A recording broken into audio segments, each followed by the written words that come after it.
Ed Griffin. The topic today is the John Birch Society. And we have with us as our special guests two men who between them both have a combined experience of about 40 years as being official spokesmen for the Society. On my left is Mr. John McManus, who is the National Director of Public Relations for the Society, operating out of the Society's headquarters in Belmont, Massachusetts. And next to him is Mr. Charles Armour, who is the Western Governor, operating out of San Marino, California, which is a suburb of Los Angeles. Well, you know, about 20 years ago, the John Birch Society was in the news quite a bit. Most of it not too good. I mean, it was adverse publicity. But for the last 20 years, we haven't heard very much about the Society, and some people have the impression that it's disappeared or it's become dormant. So what is the status? What's happened to the John Birch Society? Well, our whole purpose is to reach the American people through what we consider to be a new medium of information. We started the John Birch Society because I wasn't in on the founding, but the society was founded because the American people weren't getting the information that they needed through normal sources, through the media, the press, radio, television, and so forth. So the decision was to start a information agency, a John Birch Society is what it came to be, and to reach the American people through mouth-to-mouth, hand-to-hand transfer of information and so forth. Now, we're not the usual kind of organization that starts and goes down to the press and hands them a press release and says, please carry our message to the country. We didn't think that that was going to bear any fruit from the very beginning, and so we never even tried it.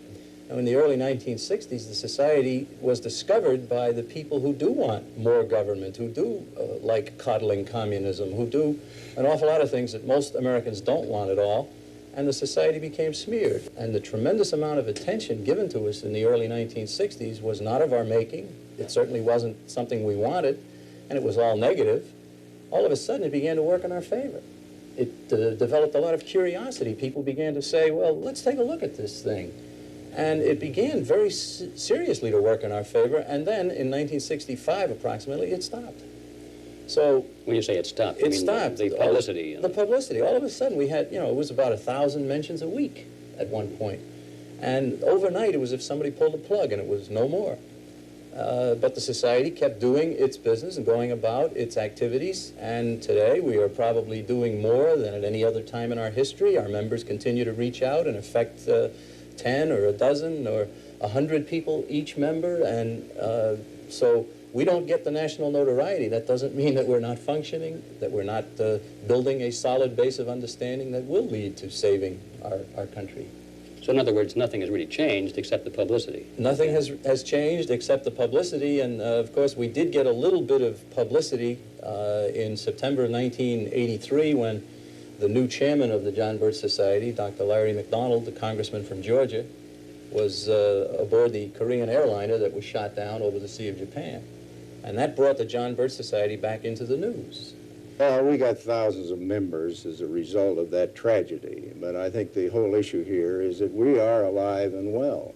Our expertise has grown considerably. The numbers of people that we're reaching through our Speakers Bureau, through the production of video cassettes, through the productions of films and film strips, the publishing of additional books, the expansion of our full-time field staff across the country has reached out and I think is responsible for a basic climate today that among the American people it is demanding some retrenchment of government, is demanding that we take a harder stance against the most diabolical threat that mankind has ever faced, the communist conspiracy.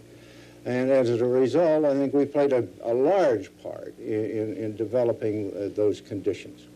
Well, you touched on some of the programs and principles of the Society. I'd like to get to that in a minute, but perhaps for those who are not informed about the Society at all, I think a lot of people want to know what it is, and perhaps a good question to answer in that regard is, who was John Birch? Well, John Birch was a native of Georgia. He was educated and became a Baptist missionary in China, went there prior to our involvement in World War II, was responsible for helping several of Doolittle's Tokyo Raid flyers out of China into friendly hands, He then joined General Chennault's 14th Air Force after our involvement in the war militarily as an intelligence officer and served the better part of the war behind Japanese lines as an intelligence officer. His contribution was tremendous to our efforts in the war in the China theater. But 10 days after the war was over, while in the uniform of an Army captain, on a peaceful mission for the government of the United States, he was brutally murdered by Chinese communists. But the story of his life, his exploits, and his death was literally hidden from the American public for many years. Finally, that story was uncovered through the efforts of a couple of members of the United States Senate. And in 1956, Robert Welch, the founder of the John Birch Society, was so impressed by the story of John Birch and by what John Birch represented as the best in American manhood that he wrote a small book called The Life of John Birch. And when he organized the society, he asked those individuals that were with him if we couldn't name the organization after Captain John Birch. I see. Well, you mentioned the name of Robert Welch. Mr. McManus, what's happened to Robert Welch? He was the founder. We don't hear much about him anymore either. Well, Robert Welch, first of all, is one of the more unique individuals who I've ever come into contact with. A man who was born in December of 1899, and he always said that therefore he's older than the 20th century. It should listen to him. It never did to the degree he wanted.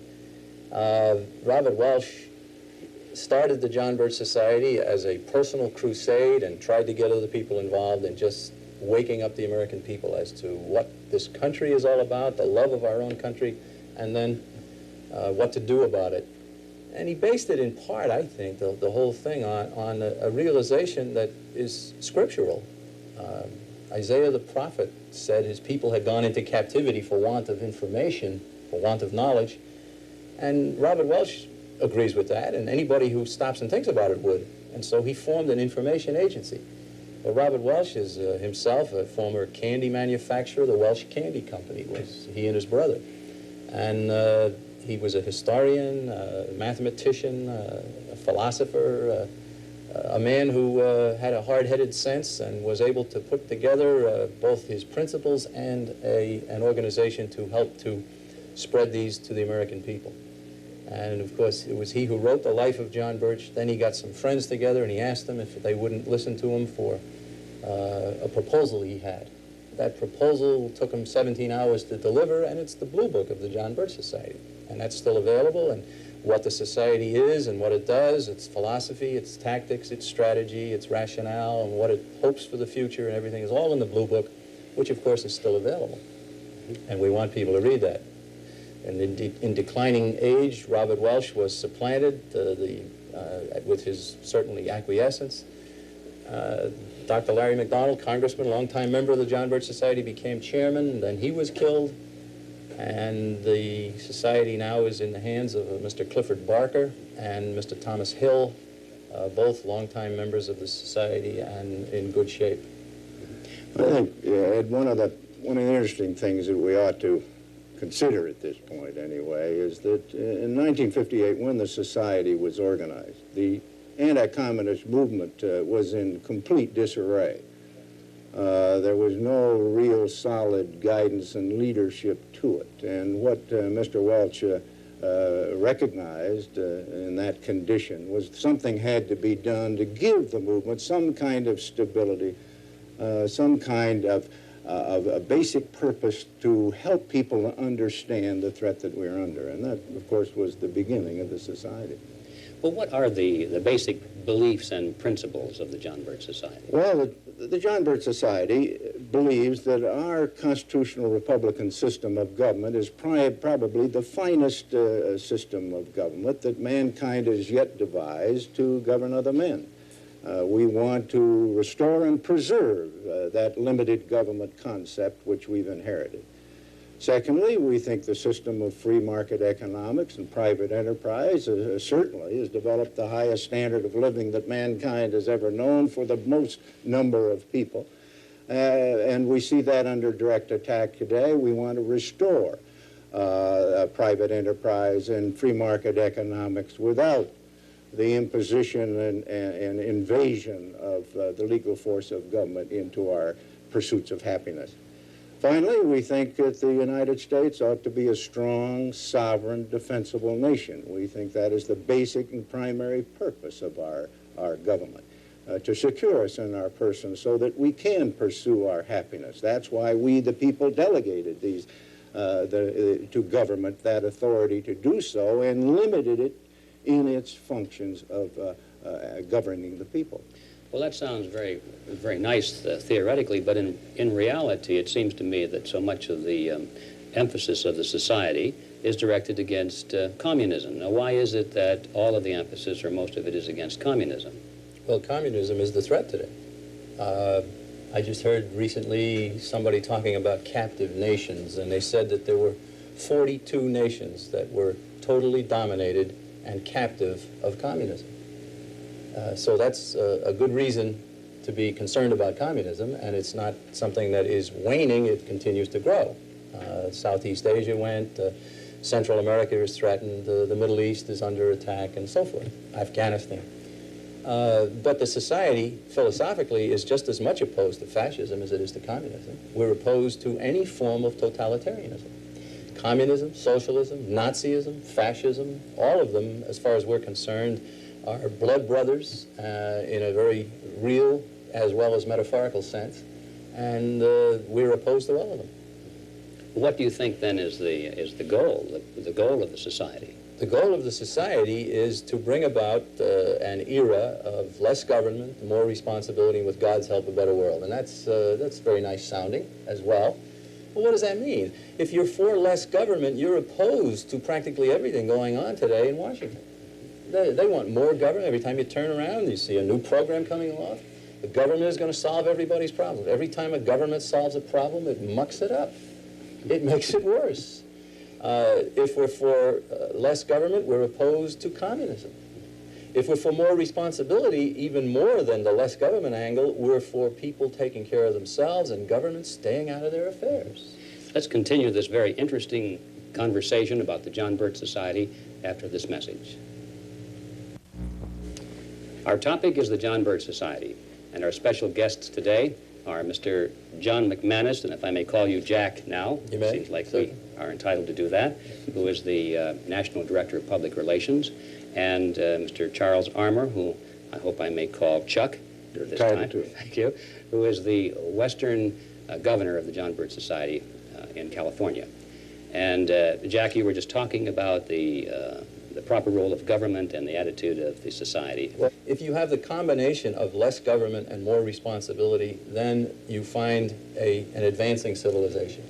If you, on the other side of it, turn around and have big government and people all slaves of that government and no responsibilities because government is taking care of everything, you have tyranny. You have what the people suffer in the Soviet Union, in Red China, in so many countries today.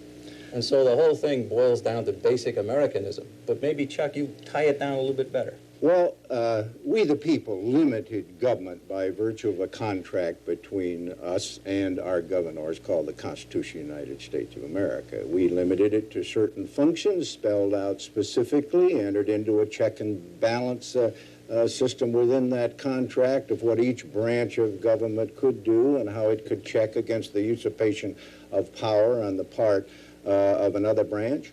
The people gave the states of this union a sovereignty and a Republican form of government as a further check against. But I don't think it takes a genius today to see that those limitations are being eroded practically daily. The usurpation of power over the states, the counties, and the cities by federal government is a common practice, and they do it by a variety of means, largely through grants and aids, and that which government finances it must control.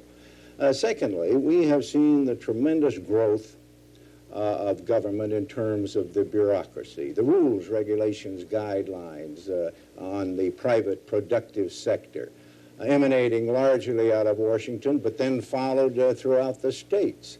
There's a tremendous burden that our private enterprise has had to carry. We see the tremendous increase in taxation, where today where average individual is paying approximately 45% of his income in direct and indirect taxes.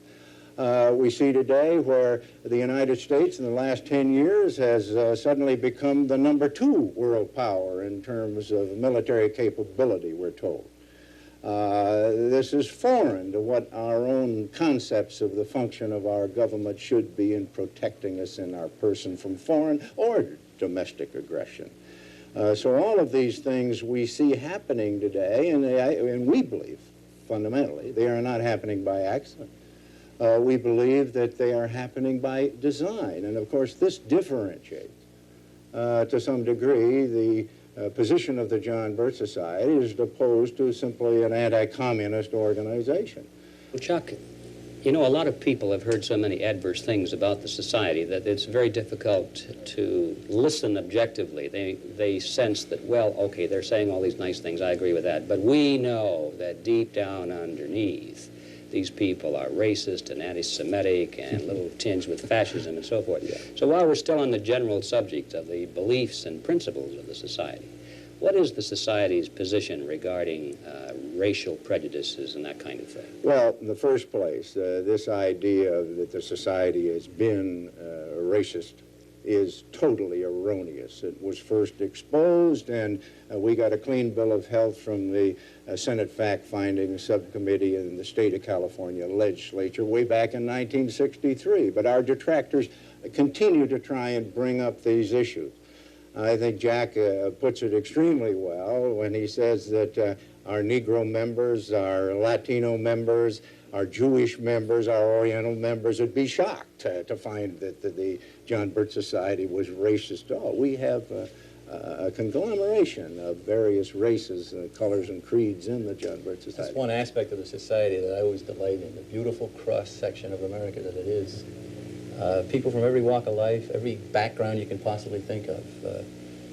When I'm on a show like this, a television show sometimes, how do I respond to the charge that we're anti-Semitic or racist? And I always say it bothers me. There's no truth to it, none at all. But I say it bothers even more our black and Jewish members. and it does. And of course, it takes a little more courage for some blacks and some Jewish people and so forth to join the society. Not as much now as it used to. But we do have quite a few, and we're proud of them. We don't know how many we have either. Yet the image persists. Oh, well, there are people who want very much to keep the American people away from the John Birch Society. And any nasty adjective that they can possibly get in the people's minds, they will, in order to keep people from listening to what we have to say. Let's get back to this proper role of government. All right. Not too many Americans have taken time to look at the Communist Manifesto.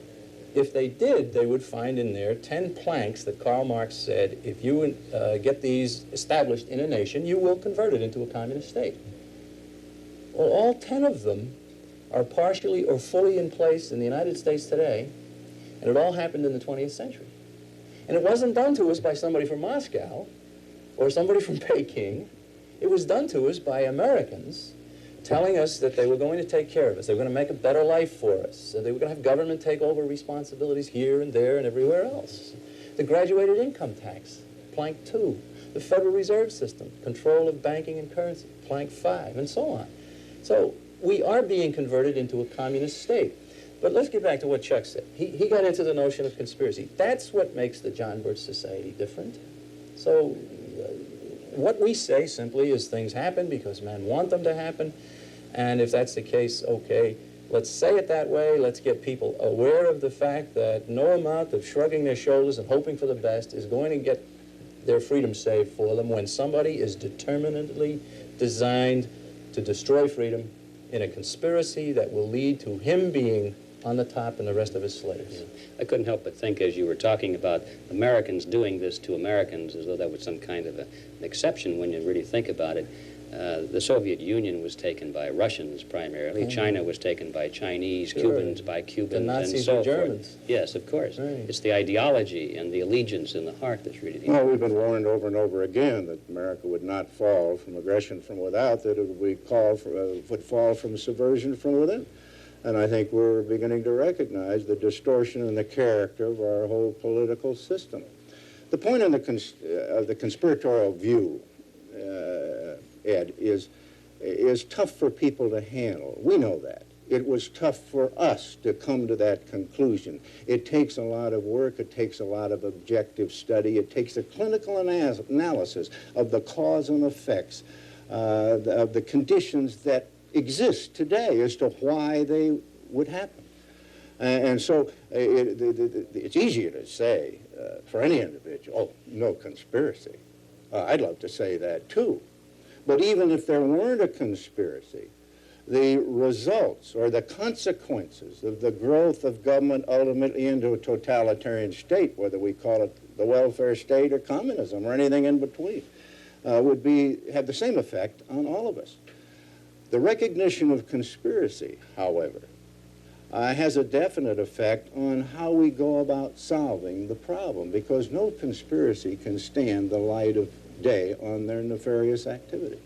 And when their activities, their records of individuals, of programs, of groups are exposed, then we begin to get to the core of why these alien philosophies are permeating our own political system and our own way of life, and then we're better able to get rid of it, destroy it, and then return to some kind of a road back to the limitations we the people impose. Well, you speak of conspiracy, and that is a word which conjures up different thoughts in the minds of different people. Ghosts? Ghosts, perhaps. As a student at the university, I remember being taught to snicker at the concept of the conspiratorial view of history. Yeah. And since then, of course, I've learned that history was basically a series of major and minor conspiracies. But what do you mean? And when you use the word conspiracy today in the 20th century, what do you mean by that? What we mean is that there is a plan, there are people part of a plan that will lead to total world domination with them on top and the rest of the people in the world as slaves. Most of the work of the conspiracy, however, is done not by the people who are in on the plan, but by people who, for any reason whatsoever, find it advantageous to do the work of the conspiracy. Well, who are the planners? Well, in our own country, we would focus attention on organizations like the Council on Foreign Relations and the Trilateral Commission. These two organizations, both run by David Rockefeller out of New York City, private organizations, a membership by invitation only. They both have as a goal, although it's not explicit, it takes a little study to understand that this is indeed their goal, a socialistic one-world system, with them running it. Now, that's the same goal as communism. And then when you Except it'd be different people running it, supposedly. That's right. Well, and then when you look back into it even more so, you get to the fact that communism itself is a tool of an overall conspiracy that involves Europeans and Americans and so forth. So we're talking about different levels. Well, we're talking about level. We're into branches. something fairly heavy here. But let's bring it down to very basic. The United States government has, for 60-odd years, financed the Soviet Union, beginning in 1917, right up through today. If the United States government would stop helping communism, we've built them into a world power, we continue to supply them, and we've now given them the equipment and the technology for nuclear weapons. All the time, the leaders of our country telling us that we've got to be anti-communists, so we've got to give them more power to fight communism, but at the same time, the United States is helping communism. And what we've done for Soviet Union, we are now embarking on doing the same program for Red China. And if it doesn't say conspiracy to people when they begin to piece it all together, I don't know what other explanation it could be. Well, what evidence, hardcore evidence, do you have of the existence of this conscious conspiracy? The effects are the biggest evidence. There are some people who will never decide that there's a conspiracy until they see a membership card or attend a meeting or something like that. But there have been people within it who've come out and said, yes, exactly as the John Birch Society is saying, we agree. And one famous fellow was this Carroll Quigley, wrote this tremendous 1,400-page book called Tragedy and Hope, and he said that he was privileged for several years to examine its papers and secret records. He called it a network, and he wasn't condemning it, he was praising it, and he wanted it to be more known. He was talking about the Council on Foreign Relations. The Trilateral Commission didn't exist at the time, but he was talking about that, and he was corroborating in great detail what we had been saying, and here he was from at least a level close to the inside of the very same conspiracy. Well, who are these people on the Council on Foreign Relations? They're the people who run our government. I mentioned David Rockefeller. Well, now, when you find that 5 or 6 cabinet members of each of the past 6 or 8 administrations in Washington have all been members of the Council on Foreign Relations, that the presidents themselves have come out of the organization, some of them, not all, that the press, the military, the academic world, the business world, a Council on Foreign Relations with 2,400 members out of New York City is a who's who in America. That's what it really is. And then the Trilateral Commission came along in 1973, and the Trilateral Commission is only about 80 or 90 Americans, people from Western Europe, Japan, and North America, and they have the same goal. You find 19 members of the Carter administration from the Council on Foreign Relations, from the Trilateral Commission. You find several more from the Reagan administration, from this same Trilateral Commission. And it's just something that the American people should want to know. Then we carry this one step further, and we begin to see through the very definitive research that's been done on the subject of Western assistance to the Soviet Union, in particular, and the satellite states as well. We begin to see that their whole existence today has been the result of assistance from the West and primarily from the United States of America. In other words, we have developed through our assistance and our aid and trade and gifts and what have you, the other superpower in the world today. Now all we hear about is maintaining that balance.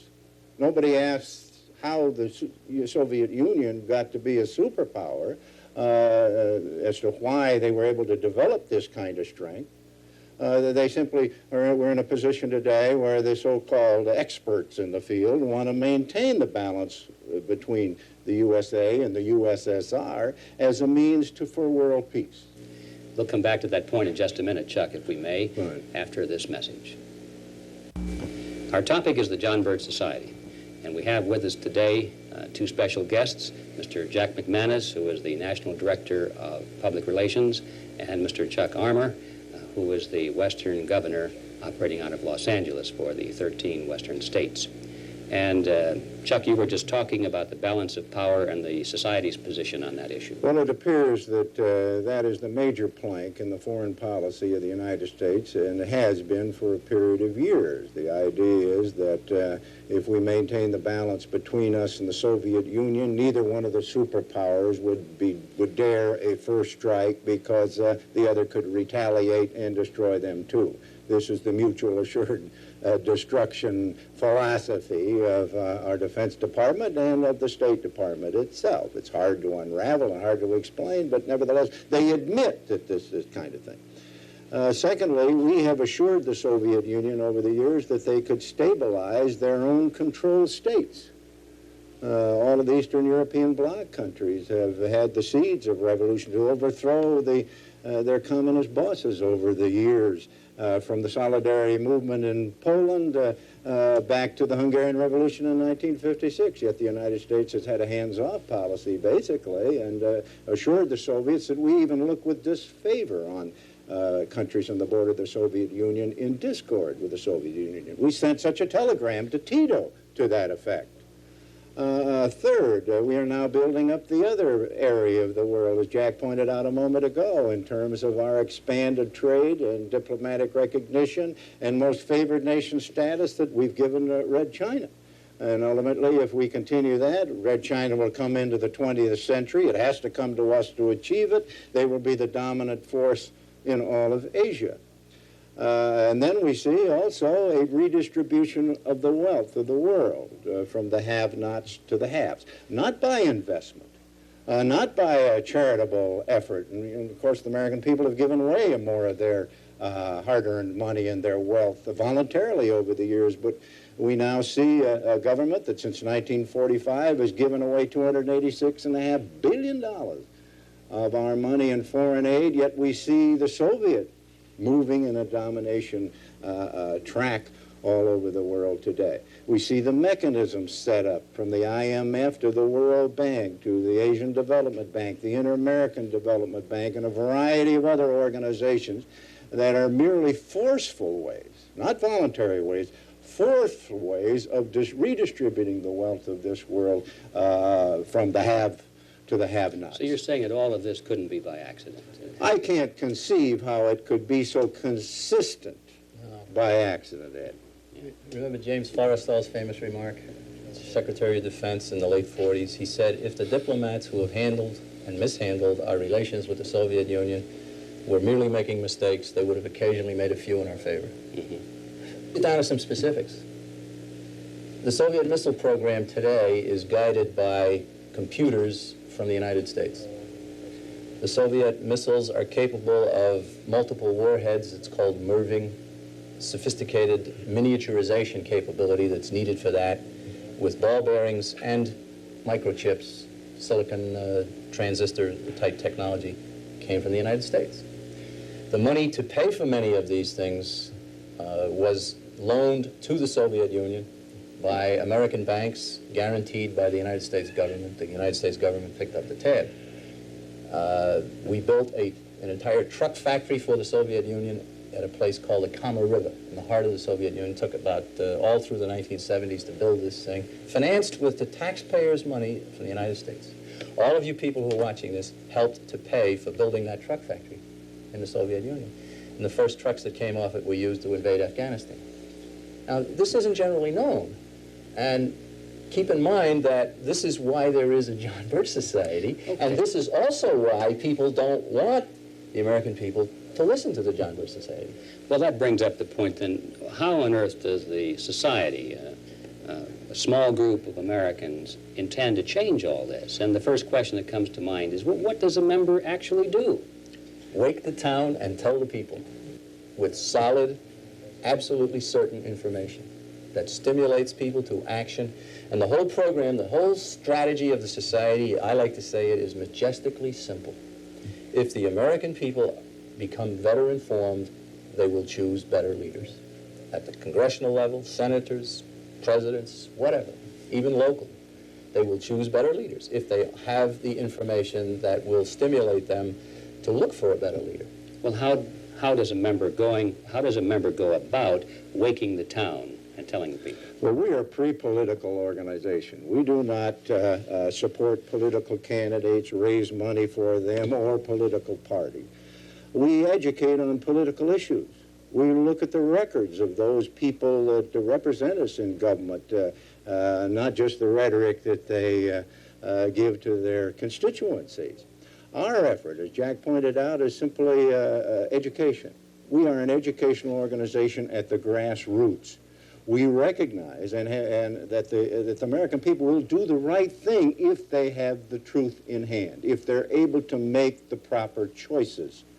So if they understand the basic concepts in which the American system was built, if they understand these other concepts that we've been talking today, and they understand the threat of communism around the world today, then they will make those choices. They will do the right thing, and they will manifest that understanding in intelligent and responsible political action, using our privilege of voting at the polls to express themselves.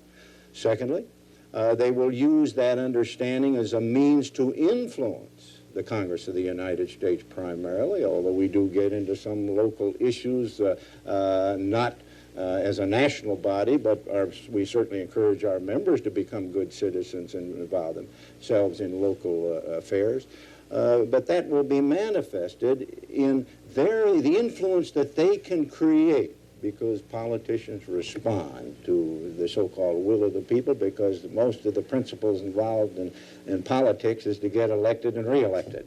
So we are at that level of building step by step a better understanding among the American people. We think that is here to stay, that the John Birch Society is designed to go on for hundreds of years, not necessarily as a watchdog of our government, but more important, to help the people understand the proper role of government and all of these other concepts, the threat to their own individual liberty and freedom, and exercise the responsibility for maintaining our limited government Well, system. still, what does a member actually do to accomplish these objectives? A member fills himself with information. He gets himself informed, and then he goes and informs others. And he does it in an organized way.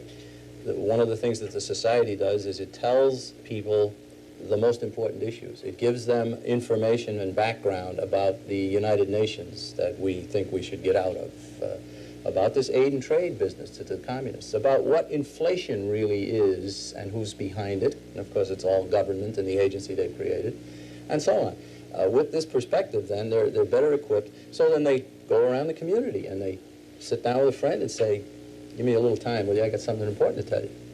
So what do we do in the society? We produce films and books and tapes and video programs, and we have a speakers bureau, and we even have a summer camp for young people. We take them away for a week, and we give them that course we call Americanism 101. 101. 101, right. And we're bold enough to say, Ed, that we can undo 4 years of college education in a single week. There are some people who would be shocked at that. Let me make Some of the students that attend are shocked at that. Right. Let me make a commercial, and then we'll do this again, too. One of the things we'd like to have developed from this program is more people get interested in what we have to say. We can't possibly cover everything, certainly. But we do offer a packet of information for interested people, and we ask you to send $2. $1 for the information, and far more than $1's worth, and another $1 for postage and handling. And it also tells us you really want the information. So if you would be interested to look more into what we're saying and doing, we'll give you some position papers, what is the John Birch Society, pamphlets, and so forth. Just simply write to the John Birch Society, Belmont, Massachusetts, 02178. Enclose your check for $2, ask for the packet that you saw advertised on television, and you'll be glad you have it. And then what you do with it is up to you. Well, okay, you've mentioned the $2. Now, obviously, the society is going to become fabulously wealthy on all of these $2 checks coming in. Seriously, it raises the question, how is an organization like this financed? It's financed through the dues and contributions of the members of the society, largely. And then through other sources of revenue, such as the sale of our books. We're not going to make any money on that packet, by the way. We're going to lose money on that. You ought to raise the price to $12. Well, no, I won't do that. No, $2 will do it.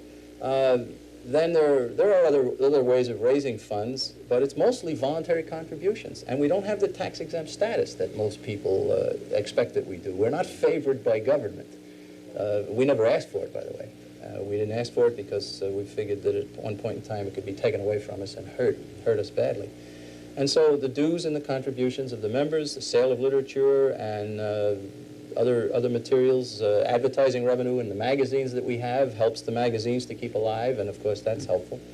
But it's tough to raise money. Well, how do you answer the allegation that the society is financed by big money interests, the big corporate interests that have... We wish it were so.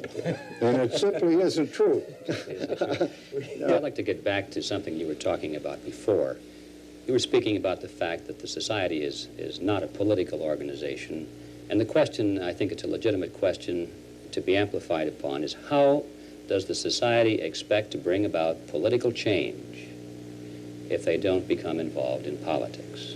Well, we encourage that our individual members do become involved as good citizens in politics, because ultimately this educational program of ours, the understanding they're able to gather from it has got to manifest itself in good political action.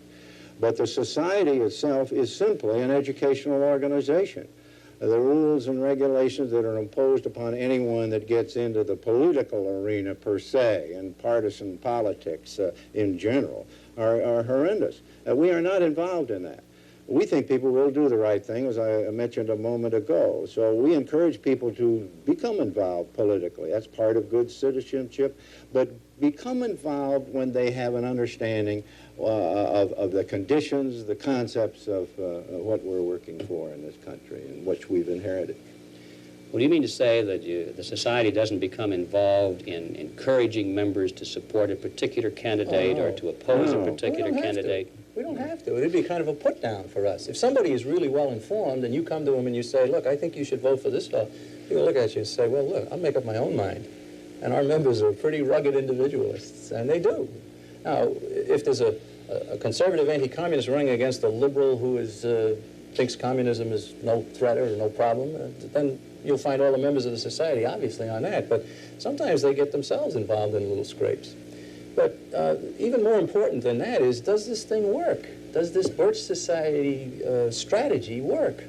And the answer to that is to ask ex-Senator Birch Bayh of Indiana if it works. Ask George McGovern in South Dakota if it worked. Ask Frank Church if he were still alive. You could ask him if it works. And maybe as many as a dozen more United States senators that pointedly blamed the John Birch Society for them losing out in an election campaign because the members of the John Birch Society had educated so many of their fellow citizens about their record and about the principles involved and so forth. Same thing could be said in the Congress. Our Trim Committee putting out the records of congressmen. Do they vote for higher taxes and more government or lower taxes and less government? And millions of those Trim bulletins, keyed to the local congressmen in their areas all across the country, have led to a lot of those congressmen now being ex-congressmen. Yes, the program works, and nothing else really does. You're saying that the educational program, then, is the only way to bring about political change? It's the only way, I think, that it can be brought about. No amount of cutesy, smartsy tricks or political maneuvering or so forth is going to save our country. Education and awareness is going to do it, or it just isn't going to get done. We'll return after this message. Our topic is the John Birch Society. Our special guests today are Mr. Jack McManus, who is the National Director of Public Relations, and Mr. Chuck Armour, who is the West Coast Governor of Organizational Operations, I guess you would call it. We have one more segment for this program, and I think it's time to talk about some specific problems and activities.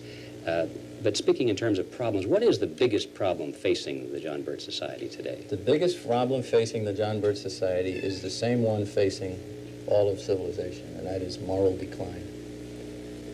More and more people don't think in terms of moral absolutes. And when people don't think in terms of moral absolutes, it's awfully hard to get them involved in a program such as ours, or even in the absolutes involved in the foundation of our nation. They've been encouraged to think in terms of much more gray than the blacks and the whites. There are things that are right, there are things that are always wrong. But the biggest problem that we see is that moral decline, and then of course it leads to an organizational problem when a lot of people will come and listen to what we have to say in a program such as this or many of the other programs that we have, will nod their head and say, well, these fellows are all right, and then walk away and do nothing about it. That's a form of moral decline. And so what we're asking people to do is to put that moral backbone in shape again. There is a right and there is a wrong. What our government is doing is wrong. Somebody got to put right back on the throne. Well, why would a person join the society? Why couldn't he just do all the things you're talking about without becoming a member of the society? Well, I think the basic reason that people would join the John Birch Society is, one, to get the advantage that we've accumulated over the years in the development of educational materials to educate themselves. I think that's the principle. It's the best means for an individual to become informed. Then secondly, to use those means that he enjoyed and was able to use to get himself informed, to help others inform themselves, his neighbors, his friends, his business associates, and what have you. We are all little missionaries in that sense. Third, the society enters in the picture of giving a concerted action program to stop the threat of collectivism, to change the disastrous path we're on toward totalitarianism. We can do that better through concerted action, so that people living in Florida or people living in the state of Washington or anywhere else in the country, all working on common programs that are the primary threats against individual liberty and freedom. What are some of the aggressive programs of the society? Well, let's take our Support Your Local Police and Keep Them Independent program, which has been quite successful for the John Birch Society. we saw the direct threat through largely communist influences in local communities to destroy the effectiveness and the morale of local law enforcement agencies, the imposition of police review boards and various other limitations imposed upon them.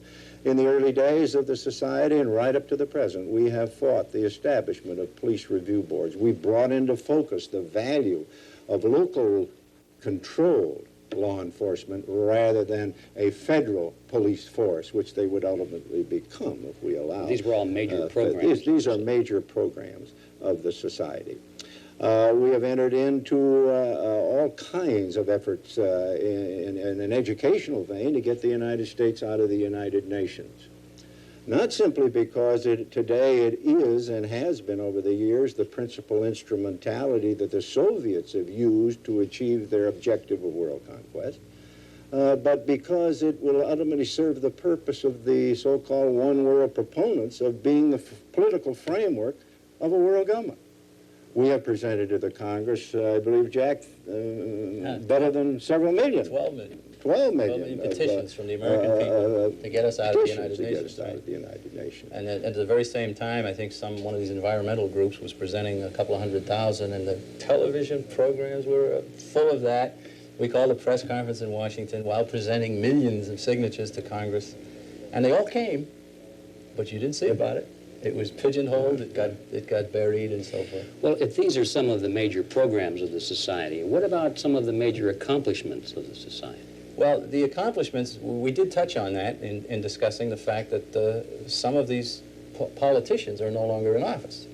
But the society has also successfully stopped several programs that were very, very damaging to our country that would have led to problems down the road. For instance, the promoters of the very poorly and misnamed Equal Rights Amendment, which is not for equal rights, but for bigger and more government, that's plank 2 of that program.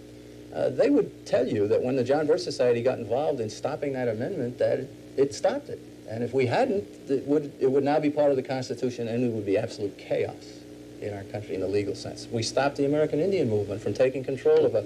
Why is the society opposed to the ERA? We're opposed to it because it's not for equal rights. It's primarily a vehicle for more government. The Equal Rights Amendment would allow the federal government to then take over and have all sole jurisdiction on any legislation involving men or women. Men or women? That's pretty big. That's a pretty big That's category. a pretty big category. Now, that's the issue. So we stopped that. We stopped the American Indian movement. We stopped... What's wrong with the American Indian movement? The American Indian movement, simply a plot hatched by a bunch of pro-communist criminal types for taking over a portion of the United States, having themselves recognized immediately by communist allies, Czechoslovakia and so forth, shipping in arms to wage war on the United States from within. And this was all planned and all hatched and ready to go, and the American Indian people didn't have anybody speaking for them. All of a sudden they did. They all said, well, this is good. That was our counterpart of the Viet Cong or the... It was a very dangerous thing, and a very few courageous Americans in that part of the country where the American Indian population is high, several of them members of the John Birch Society of American Indian descent, went around and distributed a couple of 100,000 copies of information about what these fellows really were about, not what they were saying, but what they were really about, and the whole thing fizzled. Now, you know, we don't get credit for that. The American people never even considered it, most of them, as a very real threat. But mostly what we try to do is to focus on information that is being denied the American people. We like to get the story behind the scenes or raise something from page 32 to the prominence it deserves and so forth. Let me give you a good example. A couple of years ago, there was a great huzzah raised by the press when George Shultz was named as Secretary of State because he and the Secretary of Defense, Caspar Weinberger, had both come from the Bechtel Corporation in San Francisco. And maybe there's a conflict of interest here. And it was a great big examination of the Bechtel connection, it was called. Nobody said a thing about the fact that George Shultz would then be the 10th Secretary of State in a row, going all the way back to the 40s, who was a member of the Council on Foreign Relations, an organization formed to bring about a socialistic one-world government. And it is a perfect example of why there is a need for a John Birch Society. Factor that into your consciousness, and then you begin to understand, first of all, why we exist, secondly, what we're trying to do, and third, how important all of this information is. And we're not only fighting commission on the part of the sources where you and I depend upon for our information. We're trying to fight omission as well. The avoidance of explaining to the American people the crucial issues in many vital areas that confront us today. We've developed over the years a national field staff. We have better than 50 men in the field today that help us organize chapters, recruit members, help our members institute educational programs in their local communities through the ingenuity and initiative of our members themselves. We have chapters in every state of the Union, every city of any size across this country. Our members are equipped now with the tools of the trade, so to speak, the means to impart this educational program to the people with whom they come in contact. We've got a concerted program, action program, as we outlined. It comes out regularly monthly in a monthly bulletin that the Society produces for its membership to give us some guidelines as how we can become more effective in our educational effort and manifesting that in our influence in government.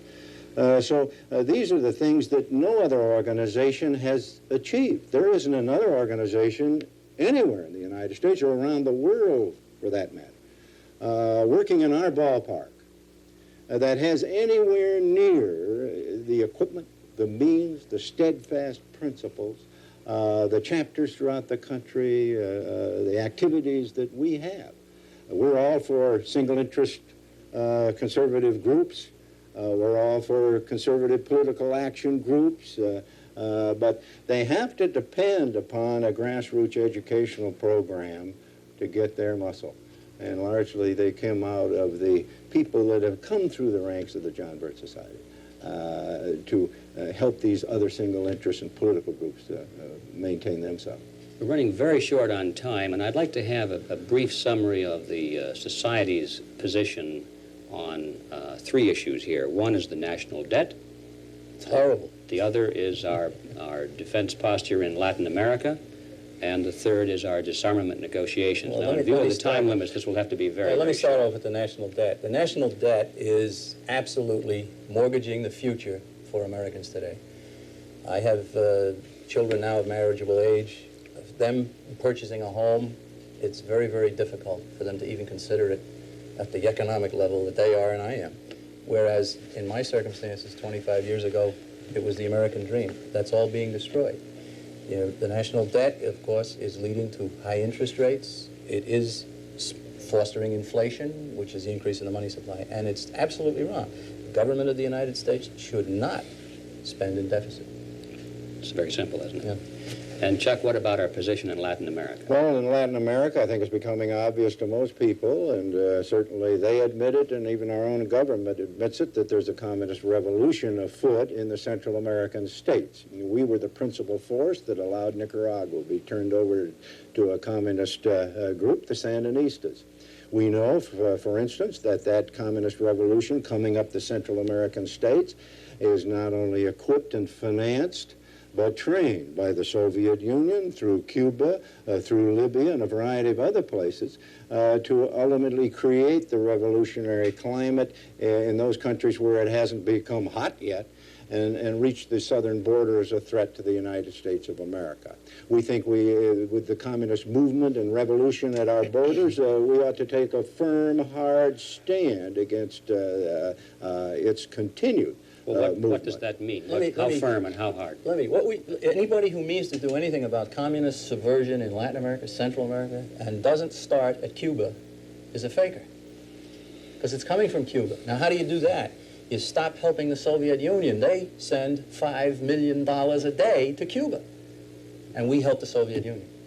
So we're right back to that very same thing. The aid and trade issue not only causes us problems because they now have a nuclear threat, it causes us problems because we have a Central American threat. And we have a threat in Afghanistan, and we have a threat someplace else. If the American people would please grab a hold of this issue and understand that if we could stop helping communism, communism would stop functioning. Then finally, what about our disarmament negotiations? Anybody who makes an agreement with a communist is absolutely bound to get a broken agreement to the communist advantage. There is nothing to be gained from sitting down across a table with people who demonstrated over and over and over again that they break every agreement that they've ever made to their advantage. Just as an example in SALT 1 and 2, we know beyond a shadow of a doubt, Mr. Schultz knows, Mr. Kissinger knew that the Soviets had broken SALT 1 at least 27 times. Sure, and it So continues. why do we go back to them and plead with them to come and continue the disarmament of the free world? Let me make our commercial again. I just say we have to close All here, right. so I think it's a good idea to tell our listeners where to get more A information. $2 packet, the John Birch Society, Belmont, Massachusetts, 02178. We'll send information about the things we've discussed, plus a lot more. You'll be very glad you had it, and we look forward to hearing from you. Well, our topic has been the John Birch Society, and we've been talking to official spokesmen from the John Birch Society, Mr. Jack McManus, Mr. Chuck Armour, and we hope that those of you who are interested in more information will send in to the Society, Belmont, Massachusetts, 02178. In the meantime, I'm Ed Griffin. Thanks for watching.